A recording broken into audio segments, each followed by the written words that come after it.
नमस्कार, मैं के निश्चल और आप सभी का हमारे YouTube चैनल नवनीत ऑफिशियल में स्वागत है। दोस्तों, हम लोग अपने मैथमेटिक्स का सेकंड लास्ट चैप्टर आज से हम लोग सांख्यिकी स्टार्ट करने वाले हैं। सांख्यिकी को इंग्लिश में स्टैटिक्स कहा जाता है और आपके बोर्ड में इससे 10th मार्क्स के क्वेश्चन आने वाले हैं। तो दोस्तों, दिल से मेहनत करनी है और इसे समझनी है। दोस्तों, जो सांख्यिकी है उसमें आप लोगों को मूलतः 3 बातें सीखनी है। सांख्यिकी में आप लोगों को मूलतः 3 बातें सीखनी है और वही 3 बातों से आपको 10 नंबर आने वाले हैं। तो सांख्यिकी में 3 बातें क्या हैं? एक को हम लोग माध्य कहेंगे। एक को क्या कहेंगे? माध्य। एक को माध्य कहेंगे। माध्य को इंग्लिश में मीन कहा जाता है। माध्य को क्या कहा जाता है? मीन। तो दोस्तों, एक को माध्य कहेंगे और माध्य को इंग्लिश में मीन कहा जाता है। दूसरा है माध्यक। दूसरा क्या है? माध्यक। माध्यक को माध्यिका भी कहा जाता है। माध्यक को क्या कहा जाता है? माध्यिका। माध्य, माध्यिका। और जो लास्ट है वो है बहुलक। क्या है? बहुलक। बहुलक को कभी कभी मोड भी कहता है। क्या कहेगा? कहेगा कि बहुलक निकाले या मोड निकाले। तो दोस्तों, सांख्यिकी में स्टैटिक्स में कितनी बातें हम लोगों को पढ़नी है? तो 3। फर्स्ट माध्य, दूसरा माध्यक, तीसरा बहुलक। माध्य, माध्यिका और बहुलक, ये 3 बातें हम लोग को स्टैटिक्स में पढ़नी है, सांख्यिकी में पढ़नी है। आज मैं आपको जिस पे फोकस करने वाला हूं वो है माध्य। आज मैं आप लोगों को माध्य बतलाने वाला हूं कि कैसे निकालेंगे और उनके कितने विधियां हैं, ये सारी बातों पे चर्चा होगी। उससे पहले सांख्यिकी का थोड़ा सा इंट्रोडक्शन। सांख्यिकी है कि सांख्यिकी विज्ञान की वह शाखा है जिसमें आंकड़ों का एकीकरण, वर्गीकरण, प्रस्तुतिकरण, विश्लेषण एवं व्याख्या की जाती है। सांख्यिकी क्या है? तो सांख्यिकी में हम लोग पहला नंबर तो सांख्यिकी मैथमेटिक्स का पार्ट है, यानी सांख्यिकी विज्ञान की एक शाखा है जिसमें हम लोग आंकड़ों के बारे में जानते हैं। किसके बारे में जानते हैं? आंकड़ों के बारे में। तो आंकड़ों के बारे में कैसे जानते हैं? तो एकीकरण करने के लिए, वर्गीकरण करने के लिए, प्रस्तुतिकरण करने के लिए, विश्लेषण करने के लिए एवं व्याख्या करने के लिए हम लोग सांख्यिकी का सहारा लेते हैं। बहुत सा आंकड़ा है तो आंकड़ा को मिनिमाइज करना होगा ना, माइंड में रखने होंगे ना। तो उसको माइंड में रखने के लिए, बातों को सुलभ यानी सरल बनाने के लिए हम लोग माध्य, माध्यिका और बहुलक पढ़ा करते हैं। तो यह था बात क्या? सांख्यिकी का। अब मैं आपको बतला रहा था कि आज मैं आपको माध्य पढ़ाने वाला हूं। क्या पढ़ाने वाला हूं? माध्य। तो माध्य दोस्तों आखिर है क्या? माध्य कितने प्रकार के होते हैं और माध्य का फाइंड करने का तरीका क्या है? तो दोस्तों, आज हम लोग सांख्यिकी में माध्य पढ़ने वाले हैं। क्या पढ़ने वाले हैं? माध्य। तो देखिए, माध्य हम लोग पढ़ेंगे तो एक माध्य आप जानते हैं। कौन वाला माध्य जानते हैं? तो जिसको हम लोग यहां समानांतर माध्य कहते हैं। जैसे सर आपसे कहते थे, क्या कहते थे कि सारे लड़कों का एवरेज क्या होगा, यानी जो मार्क्स आता था बोर्ड में स्कूल के एग्जामिनेशन में, जैसे किसी का 40 था, किसी का 50, किसी का 60, किसी का 70। तो प्रिंसिपल ये नहीं जानना चाहते थे कि आपका मार्क्स क्या है। प्रिंसिपल क्लास टीचर से यह जानने की कोशिश किया करते थे कि क्लास का एवरेज मार्क्स क्या है। आपके पिताजी ये नहीं जानना चाहते थे कि आपका साइंस में कितना मार्क्स आया है, सोशल साइंस में कितना मार्क्स आया है, बल्कि आपके पिताजी ये जानना चाहते थे कि आपकी परसेंटेज कितनी आई है। तो जैसे वो निकाला करते थे उसी तरह से माध्य में एक माध्य है जिसका नाम है समानांतर माध्य। क्या नाम है? समांतर माध्य। और समांतर माध्य को इंग्लिश में अर्थमेटिक मीन कहा जाता है। क्या कहा जाता है? तो अर्थमेटिक मीन कहा जाता है। और अर्थमेटिक मीन कैसे निकालते हैं, इसकी बारे में मैं आपको बतला रहा हूं। तो जब आपके पिताजी पूछें या आपके प्रिंसिपल क्लास के एवरेज मार्क्स पूछें तो क्या किया जाता था, जैसे आपका 40% आया है, कितना नंबर आया है, 40 नंबर आया है किसी सब्जेक्ट में, अगला का 60%, किसी का 70, किसी का 80। सर को जानना क्या था, एवरेज। सर क्या पूछ रहे थे, एवरेज। तो यही तो, ये भी एक क्या था, माध्य ही निकाला जाता था। क्या निकाला जाता था, माध्य ही निकाला जाता था। और इस माध्य को समानांतर माध्य कहते थे। कहने का मतलब कि समानांतर माध्य जो निकालते हैं वे सभी प्रेक्षणों का योग, यानी जिसका जितना मार्क्स आया है वो सब को जोड़ दीजिए और जितने का जोड़े हैं उसी से डिवाइड कर दीजिए। यानी अगर 4 विद्यार्थियों को मार्क्स जोड़े हैं, अंक जोड़े हैं, तो 4 ही से डिवाइड कर दीजिए और जो आएगा वो माध्य निकल जाएगा, अर्थमेटिक मीन निकल जाएगा। कहने का मतलब कि समानांतर माध्य का फॉर्मूला सभी प्रेक्षणों का योग बटा उनकी संख्या। क्या है, समानांतर माध्य बराबर सभी प्रेक्षणों का योग बटा उनकी संख्या। तो ये इस तरह की बातें 6 में पढ़े आप, 7th में पढ़े आप, 8 में पढ़े, 9th में पढ़े, 10th में भी पढ़िएगा। लेकिन 10th में इतना आसान तो आपको देने वाला नहीं है, क्योंकि आप 10th में हैं, अपने स्कूल के क्या हैं, सीनियर स्टूडेंट्स में आपकी गिनती हो रही है। आप बोर्ड का एग्जाम देने वाले हैं, तो इजी तो नहीं देगी, थोड़ा सा इसको घुमाएगा, वो भी आपको क्या लगेंगे, आसान लगेंगे। देखिए कैसे। तो दोस्तों अब आपको क्या देगा कि मतलब 5, 6, 7, 8 ऐसे मार्क्स जो आए हैं वो कई विद्यार्थियों के आए हैं। जैसे मैं आपको फटाक से दिखलाता हूं, जैसे यही 40, 50, 60, 70 है ना, तो ये देगा कि जो 40 नंबर आया है वो कितने विद्यार्थियों को आया है, 5 विद्यार्थियों को। जो 50 मार्क्स आया है वो कितने विद्यार्थियों को आया है, तो 4 विद्यार्थियों को। जो 60 मार्क्स आया है वो कितनों विद्यार्थियों का आया है, तो 8 विद्यार्थियों को। और जो 70 मार्क्स आया है वो कितने विद्यार्थियों को आया है, तो 2 विद्यार्थियों के। कितने, 2 को मैं 3 बना देता हूं, 8 4 12 5 17 और 3 30 हो जाएंगे, 20 हो जाएंगे।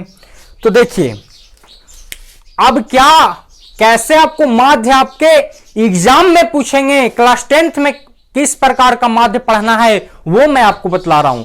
तो मैंने अभी जस्ट मिनट पहले बतलाया कि आपके क्लास से मान लीजिए किसी विद्यार्थी को 40, किसी को 50, किसी को 60, किसी को 70, तो एवरेज कैसे निकालेंगे, तो चारों को जोड़ देते थे और 4 से डिवाइड दे देते थे, जो आता था वही आंसर हो जाता था, उसी को हम लोग माध्य कहते थे। लेकिन इस प्रकार का माध्य आपको नहीं पूछेंगे। आपको पूछेंगे कैसे, तो बोलेगा कि जो 40 मार्क्स आया है ना बचुआ, वो 5 विद्यार्थियों को आया है। जो 50 मार्क्स आया है वो 4 विद्यार्थियों को आया है। जो 60 मार्क्स आया है वो 8 विद्यार्थियों को आया है। जो 70 आया है वो 3 विद्यार्थी लाए हैं। तो अब बतलाइए, क्या बतलाइए कि एवरेज मार्क्स, यानी इसका क्या पूछेगा, माध्य पूछेगा कि इसका माध्य निकालिए। क्या निकालिए, माध्य निकालिए। तो अभी आप इसको केवल डिनोट कीजिए, इसको हम लोग एक सारणी के तरह कन्वर्ट कर रहे हैं। बस आप देखते जाइए, मजा आएगा। मजा क्या आएगा, इतना बेहतर मैं समझाऊंगा कि समझ में भी आएगा। क्या आएगा, समझ में भी आएगा। तो जैसे देखिए, एक मैं बारंबारता टाइप के सारणी बना दिया। तो दोस्तों ये जो 40, 50, 60, 70 है वो क्या है, मार्क्स है। तो मार्क्स को हम लोग, अंक को हम लोग अभी के लिए, सिर्फ किसके लिए, अभी के लिए x से डिनोट करेंगे। किससे डिनोट करेंगे, x से। तो आप बोलिएगा कि सर आपने तो x बतलाया नहीं क्या है, तो आपने x से डिनोट क्यों कर रहा है। तो मैं आपको बतलाना चाहता हूं कि बहुत आपको x के बारे में पढ़ना है। x क्या है ये मैं अब आपको बतलाता हूं। जब आप अभी इस तरीका से पढ़ रहे हैं, यानी 40, 50, 60, 70, इसको हम लोग अवर्गीकृत आंकड़े कहते हैं। जो आपको आंकड़े देंगे वो 2 तरह के होते हैं, आपको जो बुक्स आंकड़े देगी वो दो तरह के देगी, एक को अवर्गीकृत आंकड़े कहते हैं और एक को वर्गीकृत आंकड़े कहते हैं। ये जो दिया हुआ है ना बचुआ, वो अवर्गीकृत आंकड़ा है। कैसा आंकड़ा है? तो अवर्गीकृत आंकड़ा है, और अवर्गीकृत आंकड़ा को सीधे आप x से डिनोट करेंगे। ये जो x है वो फिर जब वर्गीकृत आंकड़ा देगा, क्या देगा? जब वर्गीकृत आंकड़ा देगा, यानी इस तरह से देगा 30 से 40, 40 से 50, 50 से 60, 60 से 70, 70 से 80, इस तरह के जब आंकड़ा देंगे तब x निकालने का तरीका वहां मैं बतलाऊंगा। x को हम लोग वर्ग चिन्ह कहते हैं। x को हम लोग क्या कहते हैं? वहां पे वर्ग चिन्ह कहेंगे, और वर्ग चिन्ह बराबर फॉर्मूला होगा वहां पे निम्न सीमा प्लस उच्च सीमा बाई 2। निम्न सीमा प्लस उच्च सीमा बाई 2 को वर्ग चिन्ह कहते हैं और उसको x से डिनोट करते हैं। लेकिन यहां पे दिया गया आंकड़ा अवर्गीकृत आंकड़ा है। कैसा आंकड़ा है? अवर्गीकृत आंकड़ा है।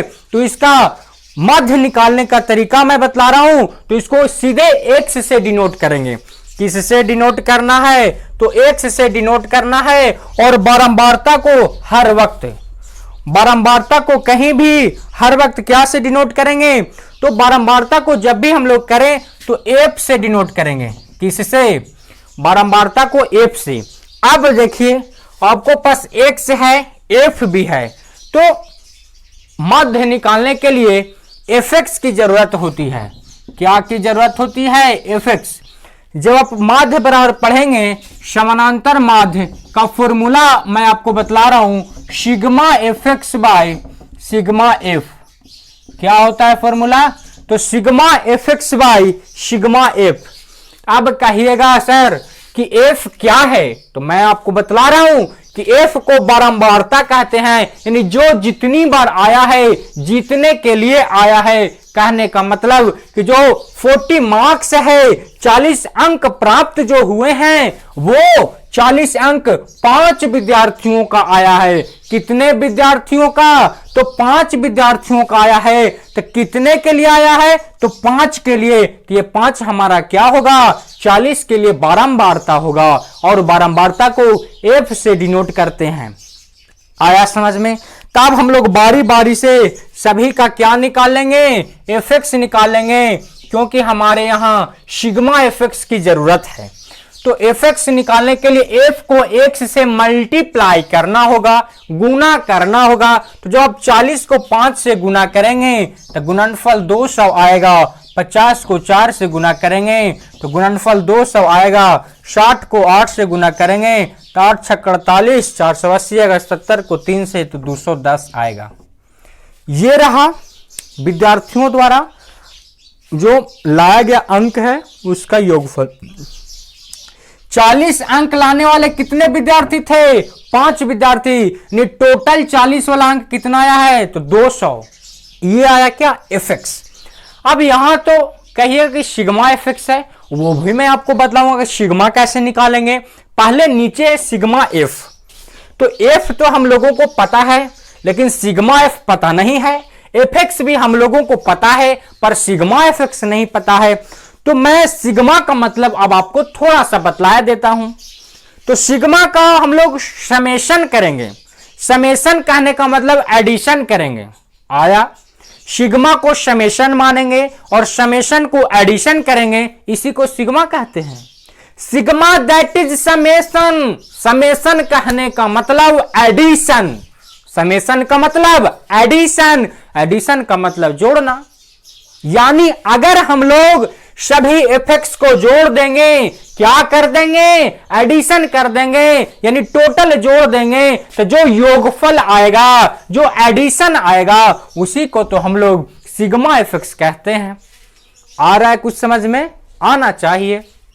कहने का मतलब कि जब हम लोग टोटली fx को जोड़ देंगे तो जो योगफल आएगा वही सिग्मा fx होता है, और टोटल f को जोड़ देंगे और जो योगफल आएगा उसी को सिग्मा f कहते हैं। आया समझ में? आना चाहिए। अब देखिए हम लोग सिग्मा fx निकालना है, तो हम लोग सिग्मा fx यानी fx को जोड़ देते हैं। तो 200 और 200 400, 400 में जब 480 जोड़ेंगे तो 880, और 880 में 200 जोड़ेंगे तो 1080, और 10 जोड़ेंगे तो 1090। आया समझ में? 200 2 400, 400 400 880, 880 में 10 890, और 2 1090। यानी जो सिग्मा एफएक्स का मान आया ना बचुआ, किसका मान? सिग्मा एफएक्स का मान वो 1090 आया बचुआ। सिग्मा एफएक्स का मान 1090 आया। आप जोड़िएगा, कॉपी पे जोड़िए, दिल में जोड़िए, दिमाग में जोड़िए। आप लोग तो दिल किसी को दे बैठे हैं तो कहां से जोड़ेंगे? तो कॉपी पे जोड़िए, दिमाग में जोड़िए। तो जब जोड़िएगा तो आएगा 1090। अब हम लोगों को नीचे लिखा हुआ है सिग्मा एफ, यानी बारंबारता का समेशन। समेशन कहने का मतलब एडिशन, एडिशन का मतलब होता है जोड़, यानी बारंबारता को टोटल ऐड कर दीजिए। तो जब 5 और 4 9, 9 और 17, 17 और 3 20, यानी सिग्मा एफ का वैल्यू आ गया बचुआ 20। सिग्मा एफ का वैल्यू 20। अब आप 0 से 0 काट दीजिए, बच गया 109/2। ऐसे ही छोड़ दीजिए, नहीं तो पॉइंट में कन्वर्ट कर दीजिए। तो 2 5 10, और 2 चौका 8, और 2 5 10, यानी 54.5 इस बंटन सारणी के लिए माध्य है। क्या है? माध्य है। यानी जो सर क्लास टीचर अपने प्रिंसिपल को बताएंगे तो बताएंगे कि सर जी मेरे क्लास का जो एवरेज मार्क्स लाया गया है बच्चों के द्वारा वो 54.5 है। इस तरीका से बना क्या? समानांतर माध्य। दोस्तों, समानांतर माध्य मैंने आपको निकालने के लिए सिखलाया।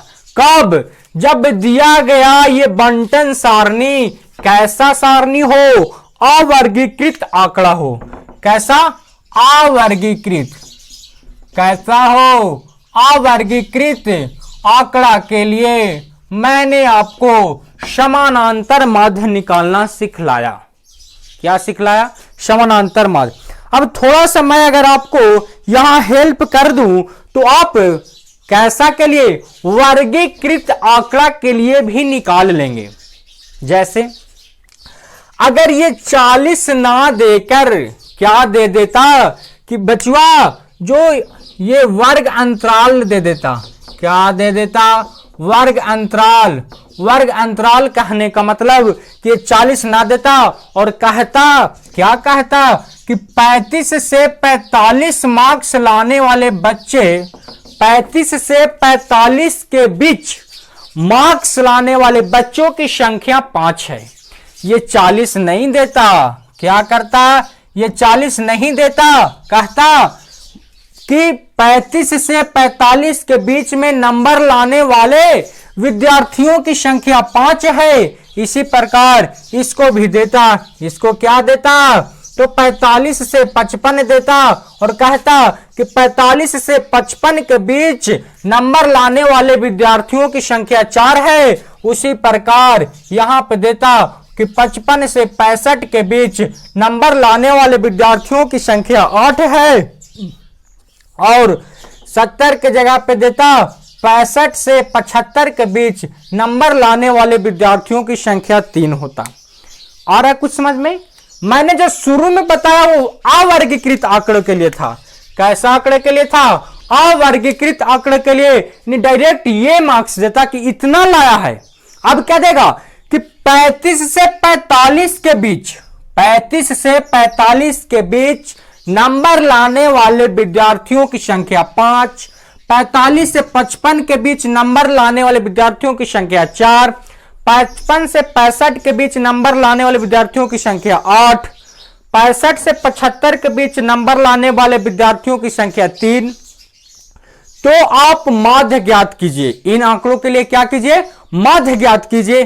तब आप क्या करते हैं? तो फिर भी जब भी ये वर्ग अंतराल देगा ना, तब भी हम लोग को क्या निकालने की आवश्यकता होगी? आगे x।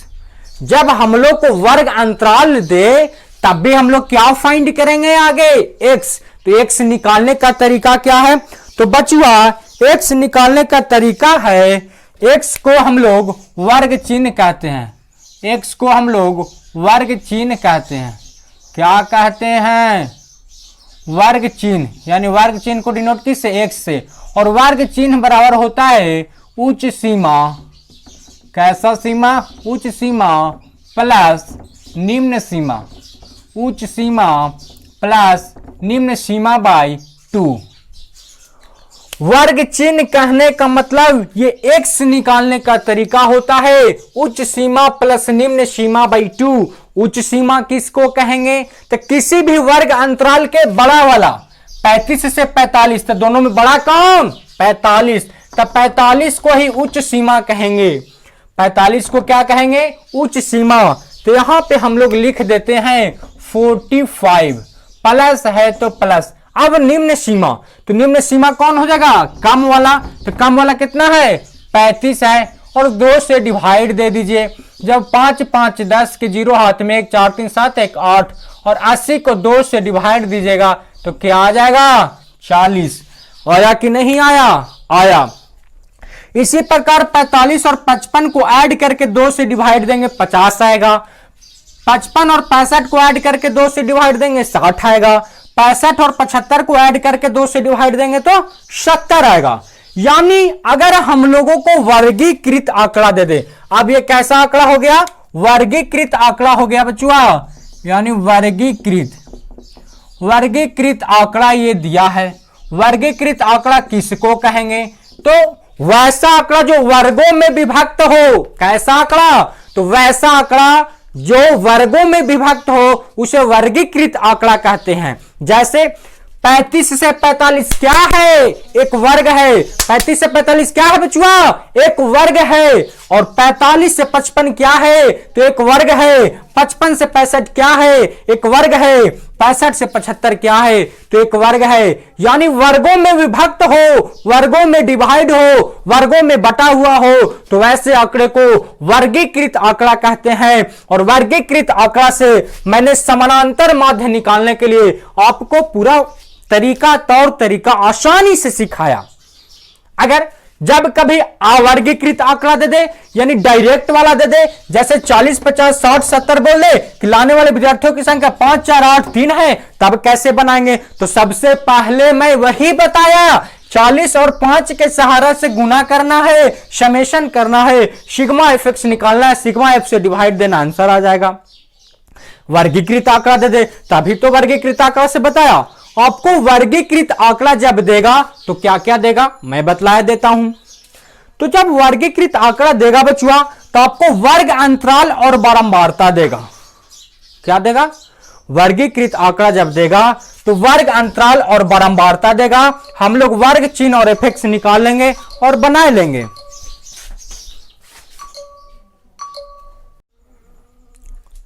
तो दोस्तों मैंने अभी आपको दो वर्गीकृत आंकड़े और अवर्गीकृत आंकड़े के सहारा से समानांतर माध्य निकालने के लिए सिखलाया। वर्गीकृत किसको कहें यह भी बतलाया, अवर्गीकृत किसको कहते हैं यह भी बतलाया। तो जब आपको आंकड़े अवर्गीकृत दे, कैसा आंकड़े अवर्गीकृत, यानी 35 से 45, 45 से 55, 55 से 65, 65 से 75 ऐसा तरह के दे तो आपको वर्ग अंतराल और बारंबारता, वर्ग अंतराल और बारंबारता सिर्फ देगा और आपसे क्या पूछेगा, समानांतर माध्य पूछेगा।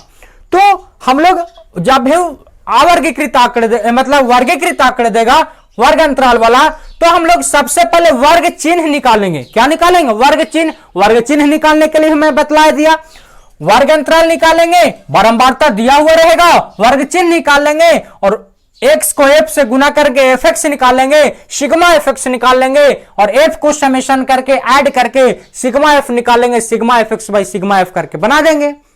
लेकिन जब क्या दे, अवर्गीकृत आंकड़े दे, अवर्गीकृत कहने का मतलब कि अवर्गीकृत आंकड़े में सीधा आपको वर्ग चिन्ह देता है। क्या देता है, वर्ग चिन्ह, यानी x का मान देता है। तो x का दिया हुआ रहेगा और इसके साथ दिया हुआ रहेगा बारंबारता, इसके साथ क्या दिया हुआ रहेगा, बारंबारता। तो f को x से गुना करके एफ निकाल लेंगे, फिर वहां से हम लोग को समेशन जब करेंगे, समेशन करने का मतलब एडिशन, जब जोड़ेंगे तो सिग्मा एफ आ जाएगा और बारंबारता को कुल योग कर देंगे तो सिग्मा एफ आ जाएगा, फिर sigma F by sigma F. अब आपको किसी भी प्रकार का आंकड़ा दे दे, चाहे वर्गीकृत चाहे तो अवर्गीकृत, और पूछे क्या समानांतर माध्य, तो हम लोग आसानी से क्या कर देंगे, बना देंगे। मुझे आशा है कि आपको ये सारी बातें समझ में आई होंगी। और मैं नेक्स्ट वीडियो में जो माध्य होते हैं बच्चों वो 3 प्रकार के होते हैं, तो 2 प्रकार के और बच रहा है, वही इंपोर्टेंट है बोर्ड के लिए। जो 2 बच रहे हैं वो मोस्ट इंपोर्टेंट है बोर्ड के लिए, उसको मैं नेक्स्ट वीडियो में बना दूंगा। और आप मेरे ये वीडियो को देखकर समानांतर माध्य निकालना समझ जाएं, ये जान जाए अवर्गीकृत आंकड़ा किसको कहते हैं, वर्गीकृत आंकड़ा किसको कहते हैं, वर्ग चिन्ह क्या है, उच्च सीमा क्या है, निम्न सीमा क्या है, तो ये सारे बातें आप इस वीडियो में सीख लें। नेक्स्ट वीडियो में मैं इसी के सारे 2 विधियां और है उसको बनाऊंगा। तो मुझे आशा है कि आपको ये सारे बातें समझ में आई होंगी। अगर आप मेरे चैनल पे नए हैं तो चैनल को सब्सक्राइब कीजिएगा, वीडियो पसंद आए तो लाइक करना ना भूलिएगा, और दोस्तों के साथ शेयर करिए और पढ़ते रहिए नवनीत ऑफिशियल के संग। तब तक के लिए नमस्कार।